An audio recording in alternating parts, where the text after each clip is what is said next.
evening. It's Friday the 29th of August and here's what's making news around the world on World News Tonight. Disaster response. Evacuations in Pakistan escalate as emergency teams rush to assist thousands of affected by floods. Military offensive. Deadly strikes devastate Ukraine amidst ongoing conflict, leaving dozens dead. Medical miracle. Young girl makes full recovery after undergoing life-saving heart transplant.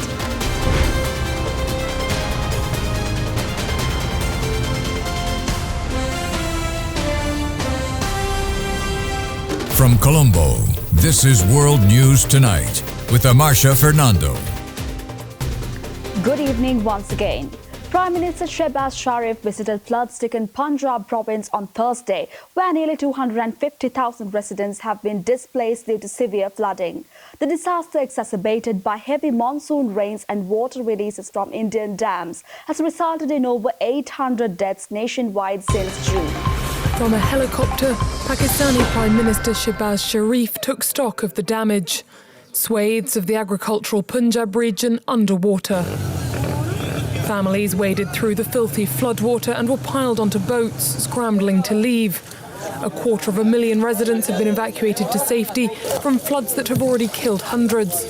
But after 3 nearby rivers burst their banks simultaneously, response teams are struggling. This is the first time there has been so much flooding since 1988. Rescue teams are working, but they do not have enough resources to evacuate people on such a large scale. Regional authorities say the floods are affecting 1.2 million people and that 1,400 villages have been hit, including their animals and livelihoods. As you can see, the river water has overflowed, causing immense loss to the people. Livestock has been swept away and homes have been destroyed. I urge everyone in the district who has the means to come forward and help those affected. Let's support those who've lost their animals and homes. Nearly 700 relief camps have been set up to support evacuees, as well as 265 medical stations, as authorities try to get ahead of possible disease outbreaks. Heavy monsoon rains have pounded Pakistan in recent weeks, while the country's federal planning minister accused India of intentionally releasing excess water from dams into Pakistani borderlands, exacerbating the floods. Pakistan is a climate-vulnerable country disproportionately paying the price for climate change, exposed to monsoon rains, glacier melt and high temperatures.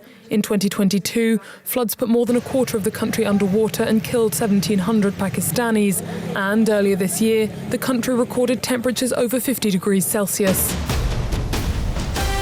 In Jakarta, hundreds of motorcycle ride-sharing drivers gathered at Karet Bivak Cemetery today to mourn the death of Afan Kurniawan, who was struck and killed by a police armoured vehicle during protests near the Indonesian parliament. President Prabowo Subianto has ordered a thorough investigation into the incident. Afan Kurniawan, a 21-year-old online motorcycle taxi driver, was killed when a police armoured vehicle ran over him during clashes between protesters and security forces near the Indonesian parliament in Jakarta. The protests, initially sparked by opposition to lawmakers' salaries and education funding, escalated into violent confrontations. Kurniawan, who was delivering food at the time, was not involved in the demonstrations.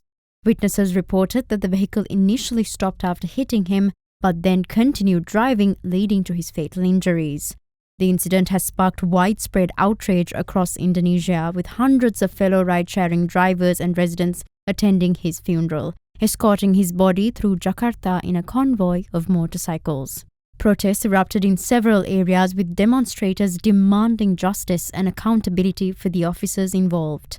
The National Commission on Human Rights has launched an investigation condemning the act as a serious human rights violation. President Prabowo Subianto expressed deep sorrow over Kurniawan's death and ordered a thorough and transparent investigation. He pledged government support for the victim's family and emphasized that those responsible would face the harshest legal consequences. The Jakarta police chief has also apologized and confirmed the arrest of 7 officers involved in the incident. At the India-Japan Economic Forum in Tokyo, Prime Minister Shigeru Ishiba highlighted Japan's commitment to deepening ties with India, announcing up to 10 trillion yen in investment over the next decade.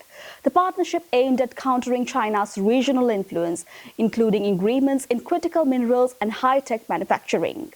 Japanese Prime Minister Shigeru Ishiba emphasized great potential in Japan-India cooperation during the India-Japan Economic Forum held in Tokyo. He noted that numerous agreements signed between companies from both nations demonstrate Japan's commitment to further investment in India and to deepening their partnership. Japanese companies are set to invest up to 10 trillion yen in India over the next decade. This substantial investment underscores Japan's confidence in India's economic prospects and its strategic importance in the Indo-Pacific region. Both Japan and India are members of the Quad grouping, which also includes Australia and the United States. This alliance aims to counter China's growing influence in the Indo-Pacific region. The recent agreements reflected a shared vision for a free and open Indo-Pacific. The U.S. Treasury has sanctioned 2 individuals and 2 firms linked to North Korea's illicit IT operations. Vitaly Sergeyevich Andreev and Kim Ong-sung facilitated cryptocurrency transactions, while Shenyang Dongpang Rig Network Technology Corporation and Korea Syngin Trading Corporation acted as intermediaries.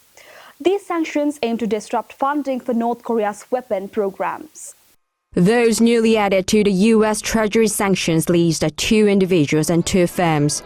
On Wednesday, the U.S. sanctioned Russian national Vitaly Sergeyevich Andreev, who helped transfer money to a company under sanctions, and North Korean diplomat Kim Ong-sung, who, together with Andreev, carried out several financial deals, including cashing out about $600,000 in cryptocurrency. It also sanctioned Seonyang Kumpunli Network Technology Corporation, which is accused of acting as a front company for the scheme. Also on the sanctions list was Korea Syngin Trading Corporation, accused of sending instructions from Pyongyang for dispatching North Korean IT workers overseas. The U.S. Treasury says the North continues to use overseas IT workers to hack American companies, stealing data and demanding money through scams.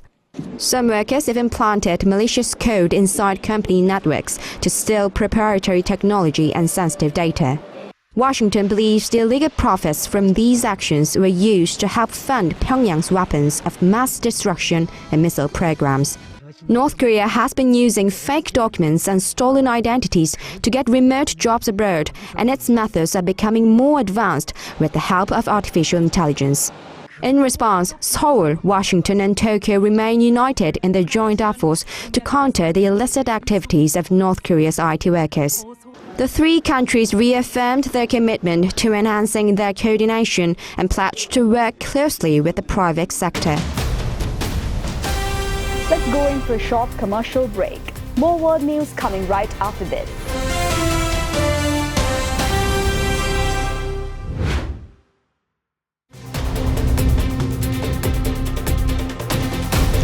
Welcome back.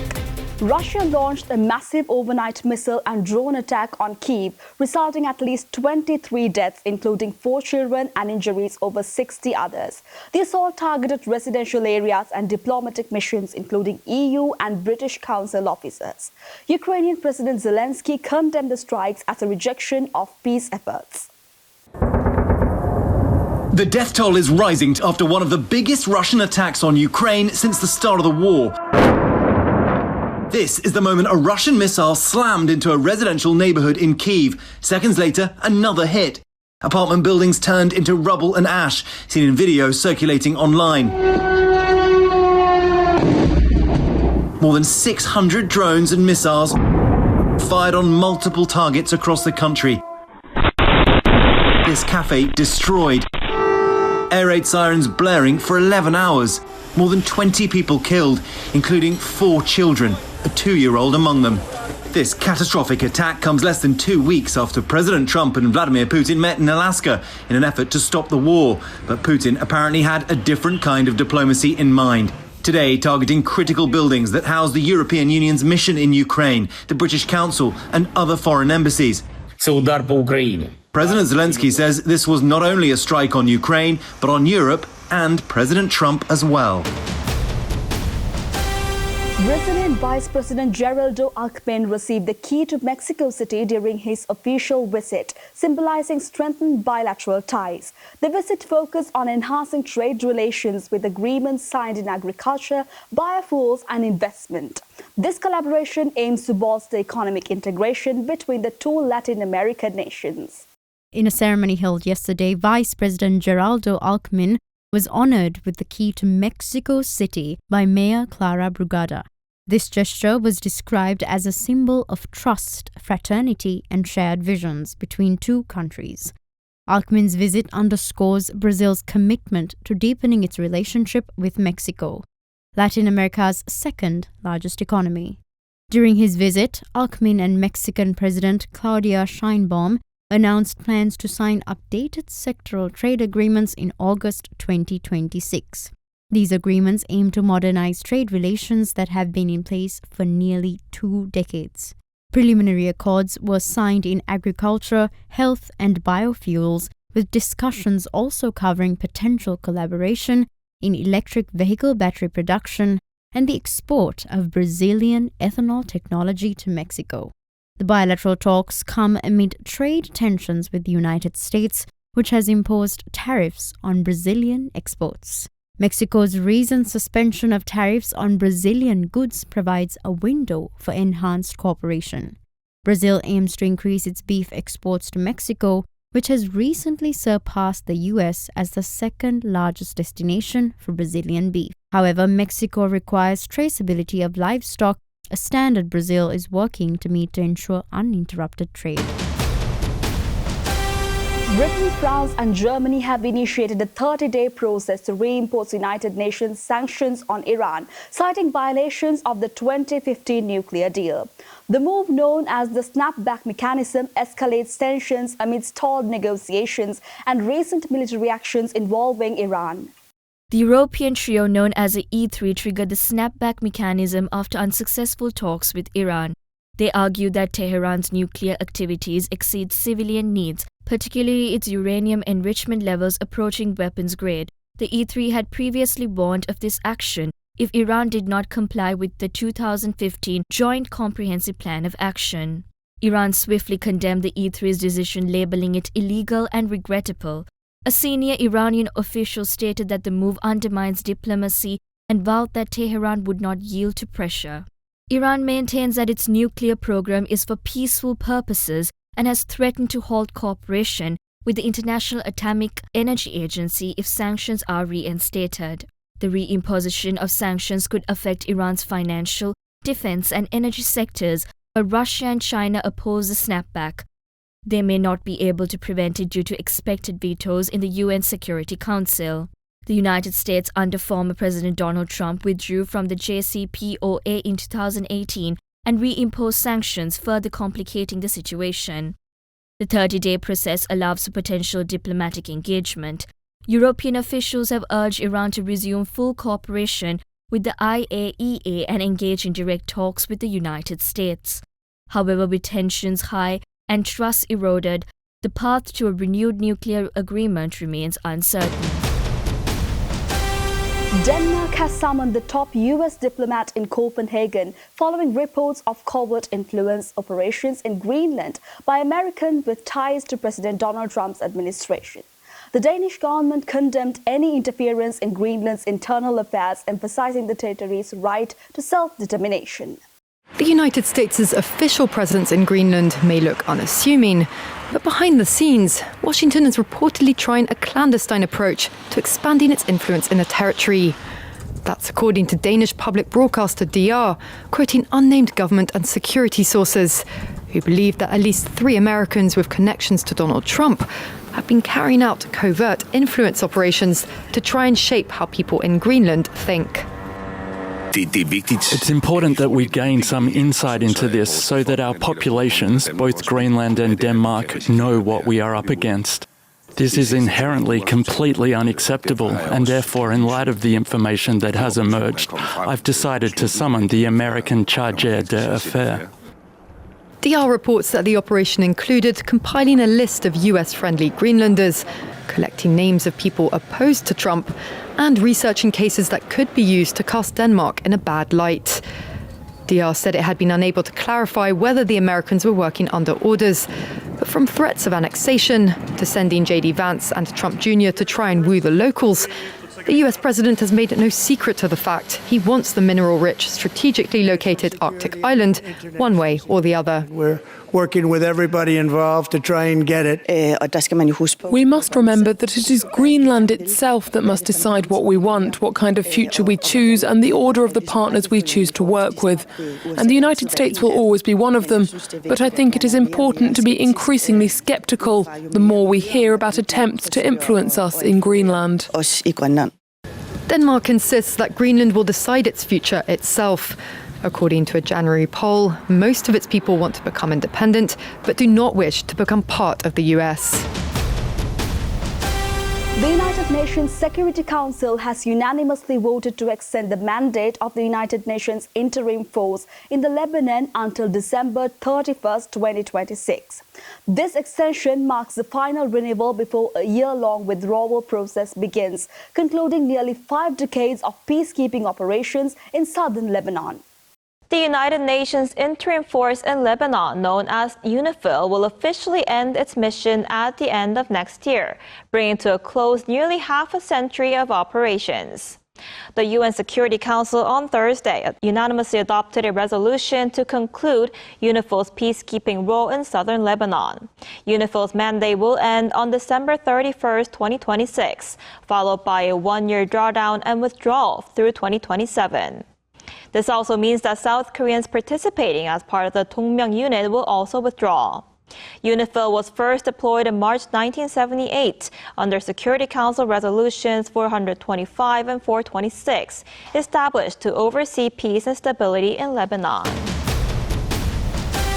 Time for a short commercial break now. We'll be right back with more world news.